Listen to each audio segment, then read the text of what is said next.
कई बार हमारे पास एक जज्बा होता है, कमिटमेंट होता है, कारण होता है लंबी उम्र को जीने का, लेकिन हमारे पास तरीके नहीं पता होता। Number 1, create positive environment.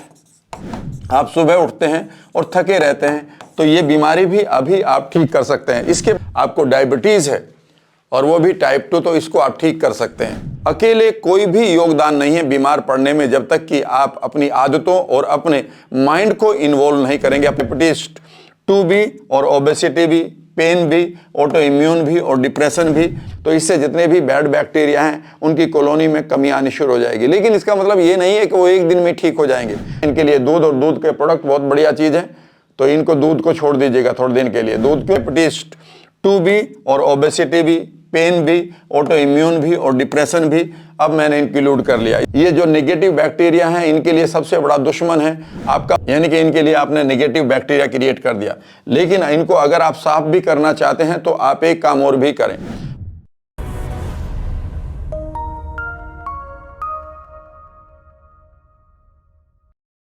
Hello friends, एक बार फिर आपका स्वागत है और आज मैं आपके साथ शेयर करूंगा कि कैसे आप सैकड़ों बीमारियों को ठीक कर सकते हैं, थोड़ा सा चेंज करके अपनी आदतों को और अपनी नॉलेज को बढ़ाकर। कई बार हमारे पास एक जज्बा होता है, कमिटमेंट होता है, कारण होता है लंबी उम्र को जीने का, लेकिन हमारे पास तरीके नहीं पता होता, या फिर जो हमारे पास तरीके हैं वो बड़े सुपरफिशियल से हैं। आज मैं ऐसा ही एक तरीका आपके साथ शेयर करूंगा, और ये तरीका कहाँ से लिया है मैंने, या जो चीज़ें मैं आज आपके साथ शेयर करूंगा उसके नोट्स मेरे पास हैं, और वो मैंने लिया है डॉक्टर विलियम डेविस की बुक से जिसका नाम है सुपर गट।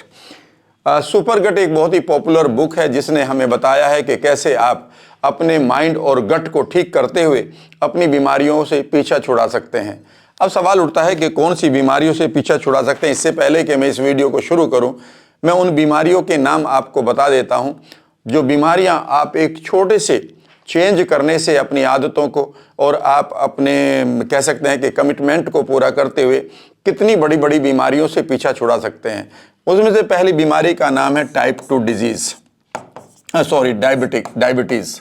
यानी कि अब आप यूं समझिए कि अगर आप प्री डायबिटिक हैं या आपको डायबिटीज है और वो भी टाइप 2, तो इसको आप ठीक कर सकते हैं।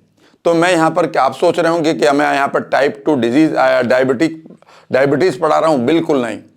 कभी भी याद रखिएगा, आदमी को ठीक करने के दो तरह के अप्रोच हो सकती हैं। एक अप्रोच तो यह है कि भाई कोई भी अंग खराब है उस अंग की दवाई बना दो।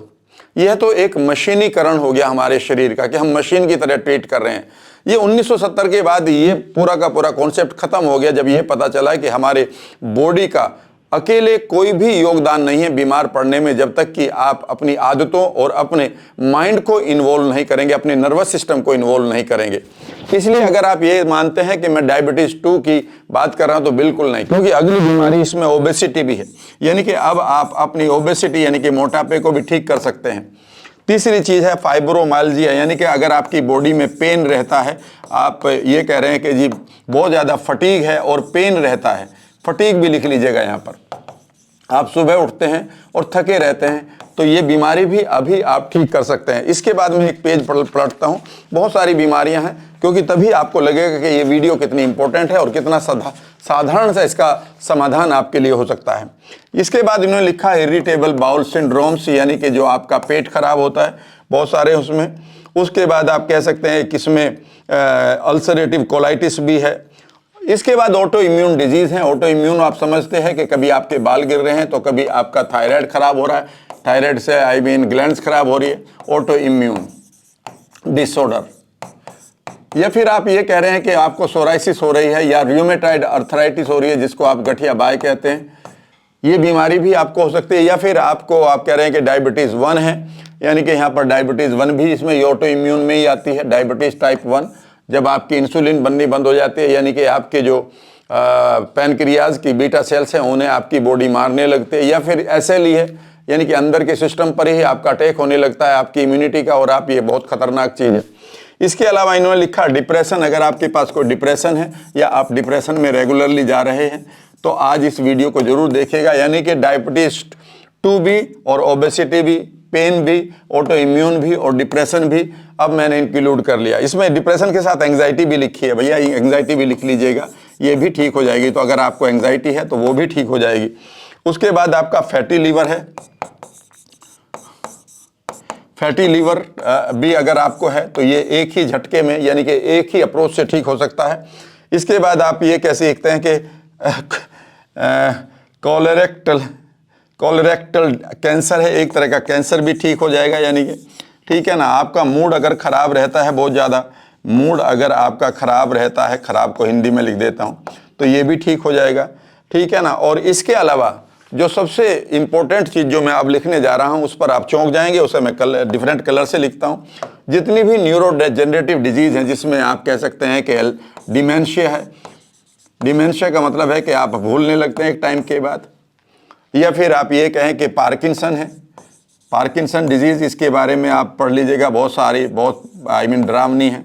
सिजोफ्रेनिया है और एल्जाइमर है।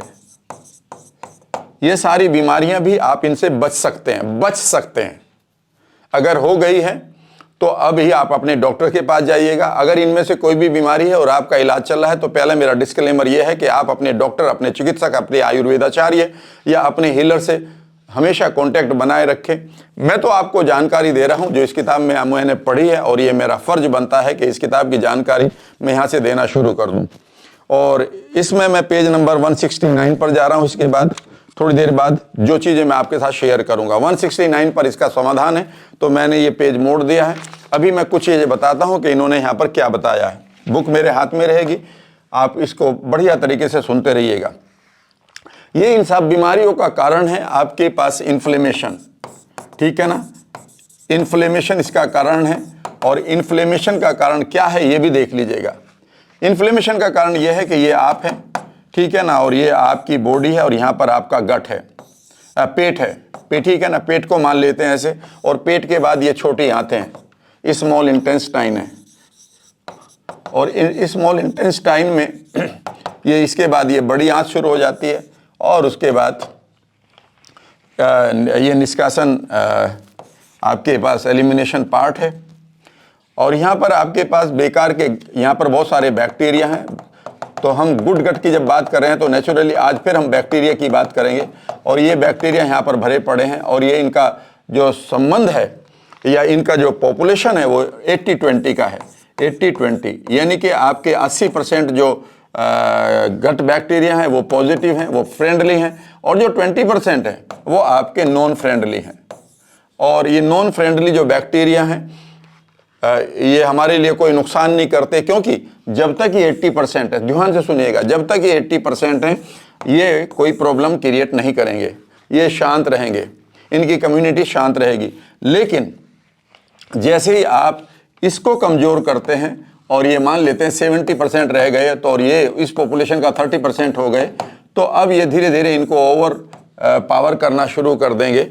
और ये यहाँ से मान लेते हैं, इनको मैं रेड कलर में ले लेता हूँ, मान लेते हैं ये बैक्टीरिया, ये जो खराब वाले बैक्टीरिया थे रेड कलर में है, ये धीरे धीरे ट्रेवल करके यहाँ छोटी आंत में आ जाते हैं।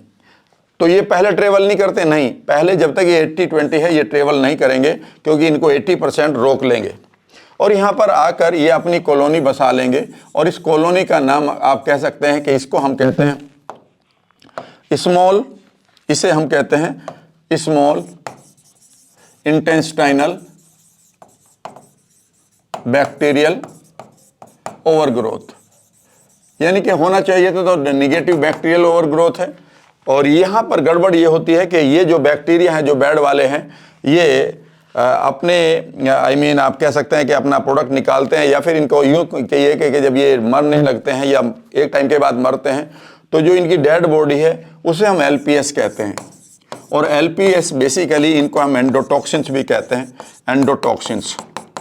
ये एंडोटॉक्सिन्स इनकी डेड बॉडी है, और इसमें टॉक्सिन्स यानी कि पॉइजन होता है, और ये हमारी आंतों से हमारे ब्लड में जाने लगते हैं। और ब्लड में जाते ही ये सबसे नुकसान जो पहला करते हैं कि आपकी बॉडी में इन्फ्लेमेशन करते हैं, और वो इन्फ्लेमेशन आपके ब्रेन में भी आ सकता है, वो इन्फ्लेमेशन आपके थायराइड में भी आ सकता है, वो इन्फ्लेमेशन आपके किडनी में भी आ सकता है, वो लीवर में भी आ सकता है, वो गॉल ब्लैडर में भी आ सकता है, वो आपकी मसल्स में भी आ सकता है। सही बात तो ये है कि वो इन्फ्लेमेशन आपकी पूरी बॉडी में फैल सकता है। और जितनी भी क्रोनिक डिजीज़ हैं वो समझ लीजिएगा कि उनमें सबसे पहले इन्फ्लेमेशन आता है। ओबेसिटी सब में सबसे पहले इन्फ्लेमेशन आता है, ये इन्फ्लेमेटरी डिजीज़ है। और जो डिप्रेशन है उसमें भी सबसे पहले आपके माइंड के अंदर आप ये समझिए कि एनवायरनमेंट बिगड़ जाता है, जहाँ पर आपको डोपामिन जैसे केमिकल नहीं बनने, जहाँ पर यूज़ नहीं कर रहा है आपका माइंड, तो आप डिप्रेशन। एक चीज़ और भी देखी गई है, वो ये देखी गई है कि कुछ लोगों ने वॉलंटियर किया कि भाई एलपीएस हमारे लिए क्या कर सकते हैं। एलपीएस का पूरा नाम है लाइपोपोलीसैकेराइड या सैचेराइड, जो भी इनको कहते हैं, ठीक है ना। और इनकी खास बात यह है कि ये इमीडिएटली आपके अंदर डिप्रेशन पैदा कर देते हैं। सबसे पहला काम ये है। कई बार उस डिप्रेशन का आपको पता नहीं चलता, क्योंकि आप या तो ओवर ईटिंग कर लेते हैं या आप बिजी रहते हैं कई बार, और या फिर आपके ब्रेन को जो डिप्रेशन चल रहा है तो आप उस डिप्रेसिंग इशू में आप कई बार शराब पीकर अपने आप को यूफोरिया में कन्वर्ट कर लेते हैं, या फिर हल्का फुल्का जो डिप्रेशन है उसे आप गोली वोली खाकर ठीक करने की कोशिश करते हैं। लेकिन आप ये नहीं जानते कि लाइपो प्रोटीन सैकेराइड से आपकी बॉडी के अंदर जा रहे हैं इस कॉलोनी से। ये बहुत खतरनाक है, ये बहुत खतरनाक है। ये कुछ वॉलंटियर्स ने अपने आप को कहा कि भाई आप हमें लगा कर दिखाइए, हमारे ब्लड में ये लाइपोपॉलीसैकेराइड्स भेजिएगा। और जैसे ही उनके ब्लड में ये एलपीएस डालेगा, यानी कि जो डेड मटेरियल था इन बेकार के बैक्टीरिया का, तो जैसे ही उनके ब्लड में डाला गया, आदमियों के ना कि रेट को तो कर चुके थे पहले, लेकिन कुछ लोगों ने वॉलंटियर किया। इसे आप माइंड एंड गट कनेक्शन किताब में, जिसको जो एमरान मेयर ने लिखी है, उसमें पढ़ सकते हैं। तो वो इमीडिएटली, पता है क्या हुआ, वो इमीडिएटली डिप्रेशन में चले गए। उन्हें ऐसा लगा कि दुनिया से छोड़ो नाता रिश्ता, वो एक कमरे में पड़े रहने लगे, वो किसी काम को नहीं करते थे, वो अपनी क्रिएटिविटी को खो चुके थे। यानी कि माइंड के ऊपर इतना प्रभाव है इन एलपीएस का। और तब से एक चीज़ आप समझ लीजिएगा कि जो बीमारियां मैंने अभी आपको बताई हैं वो सिर्फ इनसे हो रही है, ये इनसे हो रही है। वो जो बीमारियां मैंने अभी लिखाई है वो इनसे हो रही है, क्योंकि ये आपकी जो कॉलोनी है बैड बैक्टीरिया की, ये आपकी बॉडी के अंदर बेकार के जो अपनी डेड बॉडीज भेज रहे हैं, जिनको एंडोटॉक्सिन्स कहते हैं, कभी भी गूगल कर लीजिएगा। अब सवाल उठता है कि इतनी बीमारियों को अगर आप ठीक करना चाहते हैं बाहर के लेवल पर, तो कितनी गोलियां खानी पड़ेगी, अल्जाइमर की अलग खानी पड़ेगी, फिर आप कहते हैं जी डायबिटीज़ की अलग खानी पड़ेगी, मोटापे के लिए अलग जिम में जाना पड़ेगा। जिम जाना अच्छी बात है, लेकिन इसके लिए जा रहे हो ये गलत बात है कि भाई किसी बीमारी को ठीक करने के लिए। बीमारी हो ही क्यों, जिम को तो आप बॉडी को टोंड करने के लिए जाओ, ठीक है ना वो।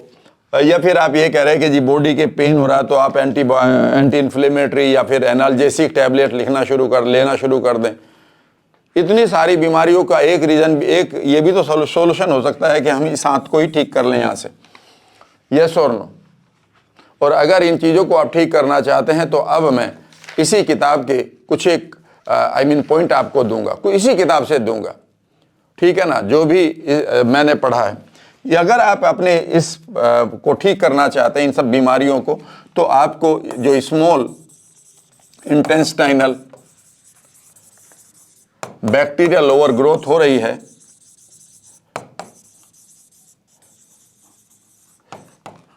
इसको हैंडल करना होगा, ठीक है ना। आप कहेंगे सर वो एलपीएस के लिए ही कोई एंटीबायोटिक बता दो। भाई साहब एंटीबायोटिक इसका कोई नहीं है। इसका एंटीबायोटिक फिर यही है कि आप जो भी सिम्टम्स आ रहे हैं उनको ठीक करते रहो, और जितने एंटीबायोटिक खाओगे उतना ही ये स्मॉल इंटेस्टाइनल बैक्टीरियल बढ़ते जाएंगे, क्योंकि ये जो एंटीबायोटिक हैं वो गुड बैक्टीरिया को मारते हैं, ठीक है ना। और यहाँ से मैं इसी बुक से ले रहा हूँ 169, पेज नंबर 169 पर आ गया हूँ, देख लो। और इस बुक का, इस टॉपिक का नाम है बाउल पावर, यानी कि आपने हॉर्स पावर पढ़ा होगा, आपने गर्ल पावर पढ़ा होगा, लेकिन आप पहली बार बाउल पावर भी पढ़ेंगे, यानी कि आपका पेट की पावर बढ़ जाए। तो अब मैं इसको यहाँ से ले रहा हूँ, और हमारा काम यह है कि हम किसी तरह से ये जो बैक्टीरियल ओवर ग्रोथ है इसे रोकें। और ये बैक्टीरियल ओवर ग्रोथ याद रखिएगा, इसके सिम्टम आपको बहुत सारे मिलेंगे, ये बीमारियां तो मिलेंगी, लेकिन एक सिम्टम आपको और मिलेगा कि आपको मीठा खाने को बहुत मन करेगा। और जब भी आप सलाद खाएंगे या कोई फाइबर खाएंगे तो ऐसा लगेगा आपको गैस बहुत बन रही है। फिर आप कहते हैं सर मुझे ना वो जो सलाद होती है ना उससे गैस बनती है। भाई ऐसे लोग बन जाते हैं हमारे सोसाइटी में कि 10 लोगों को अगर एक चीज करने से कुछ हो गया तो बस उसे रूल बना लेते हैं। हमारी सोसाइटी में रूल इमीडिएटली बन जाते हैं। भाई आपको सलाद से अगर किसी को गैस हो रही है तो फिर वो क्या कहता है, सलाद से गैस बनती है। इस सेंटेंस को ये कहो, भाई साहब मुझे सलाद से गैस बनती है क्योंकि मैं बीमार हूं।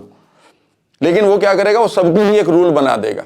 और यही रूल फिर क्या करते हैं कि हम इसी तरह से अपने बहुत सारे हीलर्स या यूट्यूबर्स या अपने जो भी लोग हैं वो एक तरह से ऑब्जेक्टिव चीज करने लगते हैं कि भाई इस सलाद को मत खाओ, इससे गैस बनती है। अरे भाई गैस उसे बनती है जो बीमार है। याद रखिएगा, ये जो बैक्टीरिया है आपकी आंत में, यहाँ पर ये जो बैक्टीरिया है आपकी आंत में, यहाँ पर ये जिन्होंने कॉलोनी बना ली है, ये किसी भी चीज को लाइक ही नहीं करेंगे जो भी अच्छी आपको इनको दोगे। ये एकदम से यहीं पर बैरियर बन गया। ये पेट आ गया, यहाँ पेट से यहाँ से एंट्री मारी इन्होंने आपके फाइबर ने, और इन्होंने कहा no I don't want it, क्योंकि ये तो आपके बॉर्डर पर आकर बैठ गए। और लेकिन अगर ये इनसे ज्यादा हो गए तो ये आपको एकदम से कहेंगे कि हमें ये पहला काम करेंगे कि आपकी बॉडी में एलपीएस भेजेंगे, यानी कि टॉक्सिन भेजेंगे, और दूसरा काम कहेंगे कि हमें शुगर दो, हमें बियर दो, और हमें जितना भी है कार्बोहाइड्रेट जो रिफाइंड है, जिसमें पिज्जा भी है, बर्गर भी है, ये हमें दो। और आप इनके लिए कमाते रहेंगे और इनको बढ़ाते रहेंगे।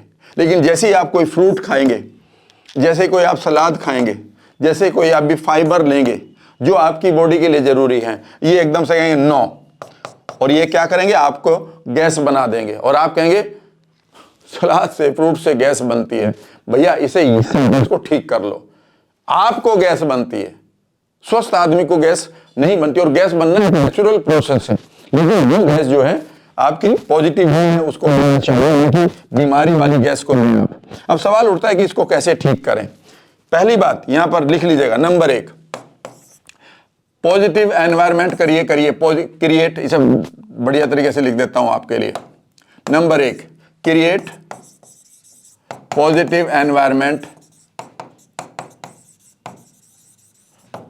इन your gut for good bacteria. ये पहली चीज है। आप अच्छे बैक्टीरिया के लिए गुड एनवायरनमेंट क्रिएट करिए।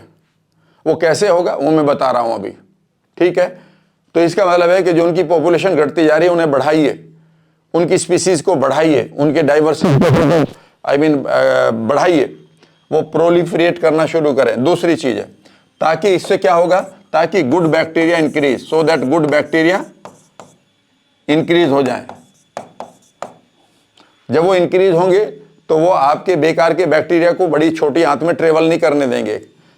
पता है कितना ट्रेवल कर लेते हैं ये छोटे छोटे बैक्टीरिया जो दिखाई भी नहीं देंगे, जो आप समझ लीजिएगा कि एक सॉल्ट के दाने पर 1 मिलियन बैक्टीरिया हो जाते हैं। वो कैसे ट्रेवल करते हैं, 3 मंजिला इमारत जितना वो ट्रेवल करके आते हैं, बड़ी आंत से छोटी आंत तक जब वो ट्रेवल करते हैं, ठीक है ना। और जबकि हमारी आंतें वापस फेंक रही हैं कंटेंट को, लेकिन ये फिर भी इतने जिद्दी होते हैं कि ये ऊपर की तरफ आ जाते हैं और कितने 30 फीट तक आ जाते हैं और अपनी जगह वहां बना लेते हैं जहां पर ये बिलोंग नहीं करते।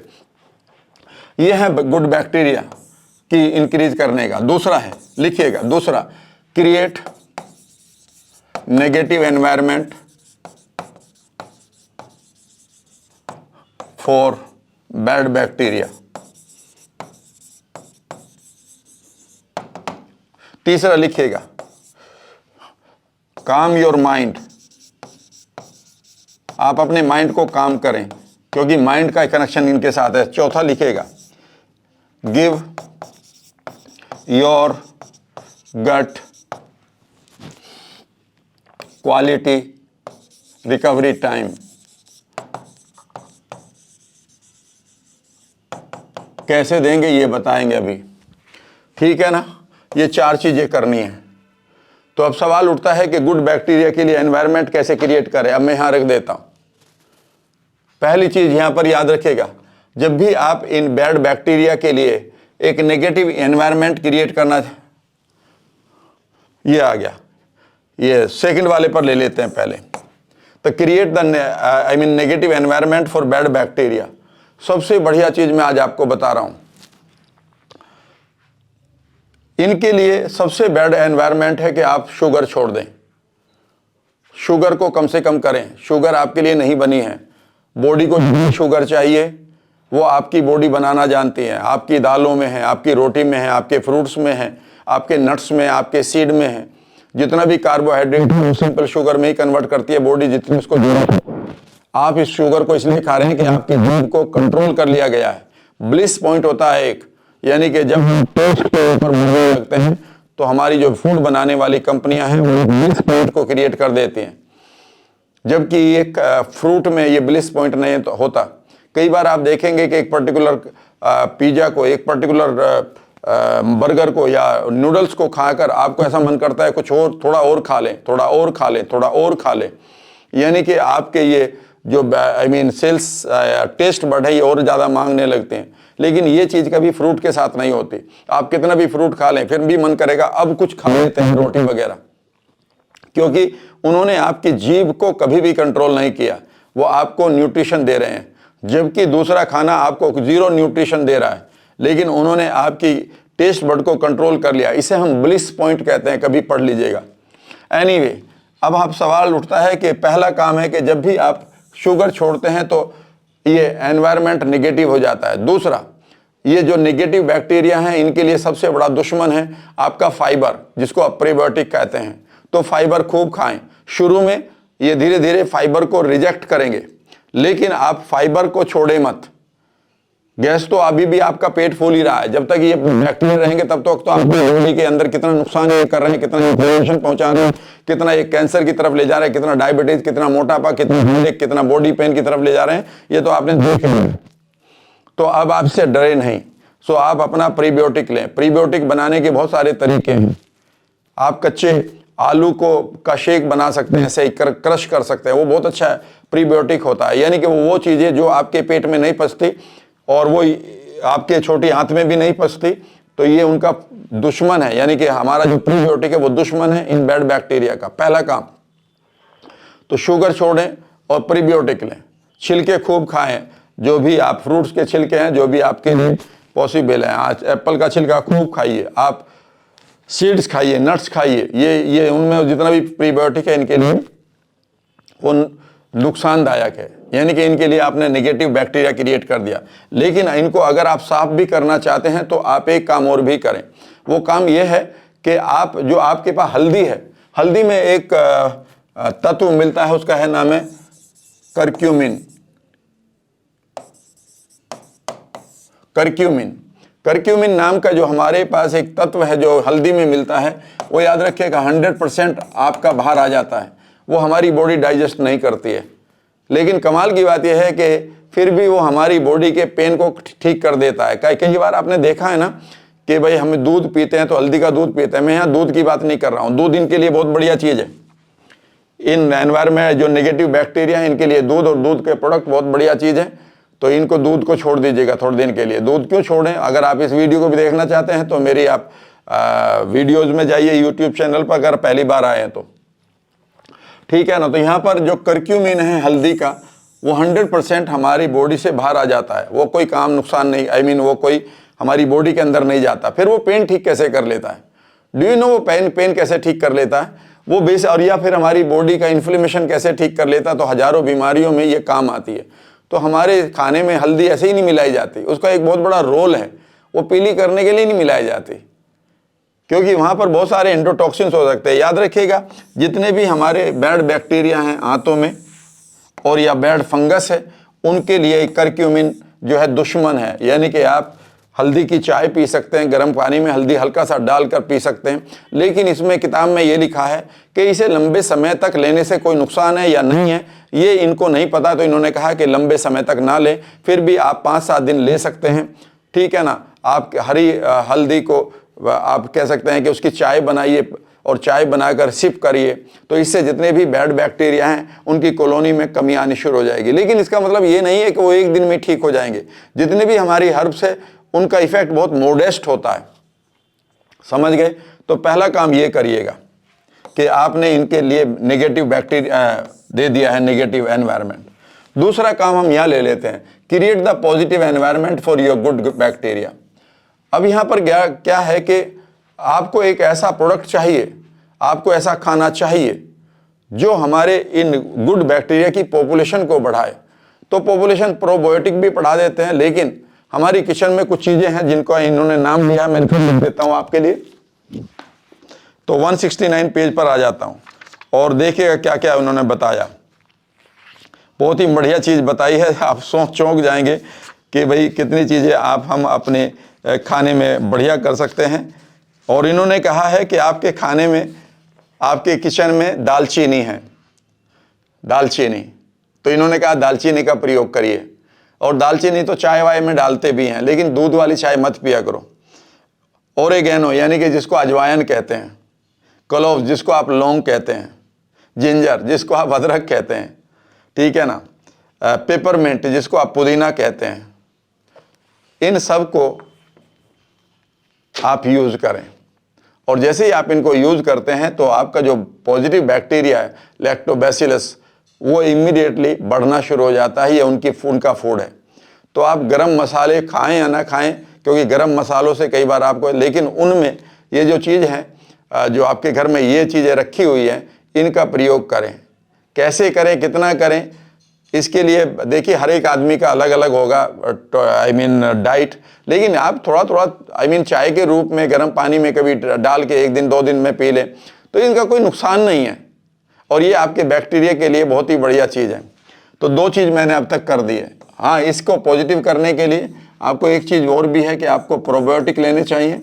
प्रोबायोटिक का मतलब है जो आपके पॉपुलेशन को बढ़ाते हैं, और वो है फर्मेंटेड फूड। ढोकला है, इडली है। इडली एकदम से गर्म खाओगे तो उसके सारे बैक्टीरिया मर चुके, 2-3 घंटे बाद खाओगे तो वो डेवलप हो चुके, ठीक है ना। सुबह बनी हुई रोटी जो दोपहर में आप खा रहे हैं ऑफिस में, उसे दोबारा ना गर्म करें, बहुत अच्छा है वो आपके लिए, उसमें बहुत सारे बैक्टीरिया बन चुके हैं। बासी रोटी बहुत अच्छी होती है, ठीक है ना। कांजी पिएं, और चावल की कांजी भी पी सकते हैं, बहुत ही अच्छी होती है। उस कैसे बनेगी वो आप देख लीजिएगा। चावल की कांजी बहुत ही ईजी है। लो मैं बता ही देता हूँ। आज दोपहर को जो आप चावल खाएंगे ना, उनमें से थोड़े चावल बचा लीजिएगा।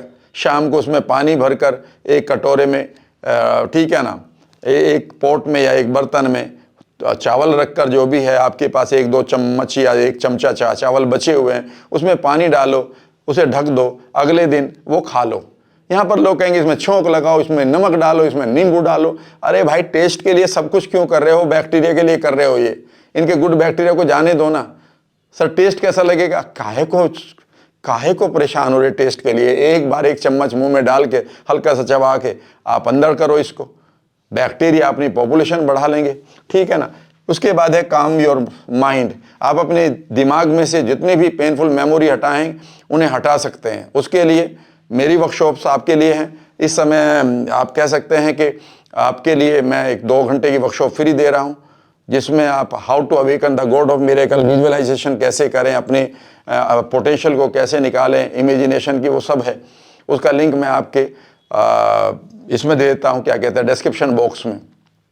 और उसके बाद इम्पोर्टेंट ये है कि ये भी आपने कर लिया, NLP वगैरह सीख कर, न्यूरोप्लास्टिसिटी की टेक्निक से सीख कर आप अपने पेनफुल मेमोरी को हटाइए, आप अपने इश्यूज़ को निकालिए, आप अपने डरों को हटाइए, क्योंकि वो डायरेक्टली आपके जो गट की सेल, जो आपके गट में ग्रंथियां हैं, जिसको आप एंडोक्रीन ग्लैंड्स कहते हैं, वो बेसिकली जितनी शांत होंगी, और वो शांत होंगी आपके माइंड से, क्योंकि आपकी वेगस नर्व से आपका गट जुड़ा हुआ है।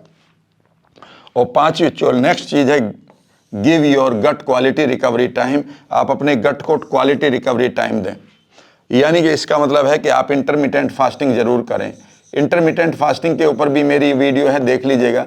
लेकिन फिर भी मैं यहाँ पर भी बता देता हूँ कि अगर आप शाम को इंटरमिटेंट फास्टिंग में यहाँ बता देता हूँ कि अगर आप शाम को 8 बजे खाना खाते हैं तो आप कम से कम 13-14 घंटे बाद, यानी कि अगली सुबह 10 बजे खाना शुरू करें, ठीक है ना। तो कितना हो गया? 12 घंटे और 2 14 घंटे की फास्टिंग हो गई।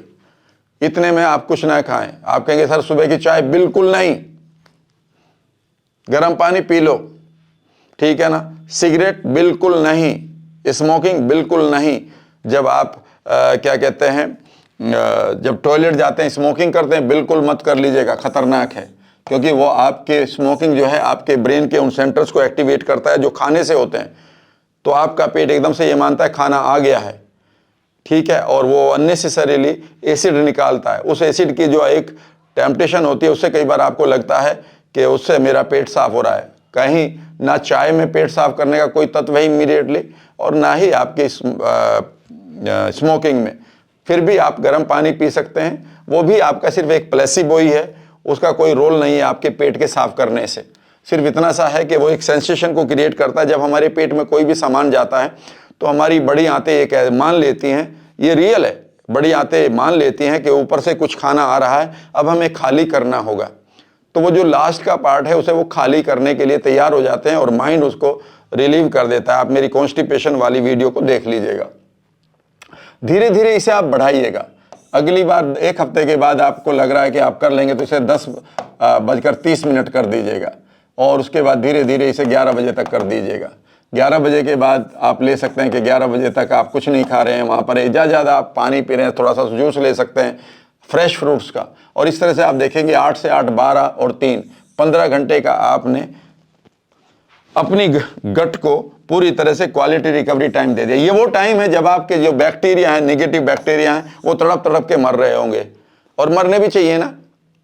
ये तो आपके पास ये बेसिकली एनक्रोचमेंट ही तो रखा है इन्होंने, ये यहाँ नहीं होने चाहिए थे, तो इनको आप मारिए, ठीक है। और ऐसे में अगर कोई भूख भी लग रही है आपको, तो भूख भी लग रही है, मान लेते हैं कि आपने और लंबा करना चाहते हैं आप अपने इंटरमिटेंट फास्टिंग को, तो प्रीबायोटिक ले लें।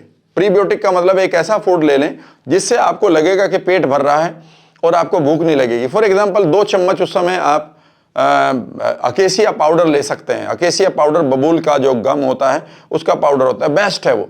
या फिर आप 2 चम्मच इस बगोल ले लें हल्के से गर्म पानी में, और जैसे ही आपने 10 बजे इस बगोल लिया तो समझिए उस समय आप अमृत का काम कर रहा है वो, क्योंकि वो आपके प्रीबायोटिक का काम कर रहा है। और वो आपके बैक्टीरिया जो यहाँ पर भूखे पड़े हुए हैं, उनको जैसे ही वो फाइबर मिलेगा वो कहेंगे यार ये क्या कर रहा है बंदा, ठीक है ना, वो मर जाएंगे यहाँ पर। उधर से आप करक्यूमिन यानी कि आप हल्दी की चाय भी पी रहे हैं जो एंटी फंगल भी है और एंटी एलपीएस है, वो आपके एलपीएस को साफ करती है, बाहर निकालती है, और जो आपके बैक्टीरिया उन्हें भी धीरे धीरे खत्म करते हैं। इसीलिए वो सारी जो बीमारियां हैं जो भी मैंने लिखाई थी उनमें बहुत इंपॉर्टेंट तरीके से आप उनको हील करना सीख सकते हैं। इस वीडियो में इतना ही। बाकी जो चीज़ें आपको मैं बताता रहूँगा उनकी एक ऑथेंटिसिटी होगी। वो मैं सिर्फ कहीं ऐसे ही नहीं कि किसी की बात सुनकर या कोई भी 2 लोगों की ओपिनियन लेकर आपको दूंगा। वो सब एक रिनाउंड डॉक्टर्स हैं जिन्होंने कुछ रिसर्च की हैं और वो आप तक आनी चाहिए। कैसी लगी ये वीडियो बताइएगा ज़रूर। अगर आप पहली बार आए हैं तो चैनल को सब्सक्राइब भी कर लीजिएगा। धन्यवाद, अपना ध्यान रखिएगा।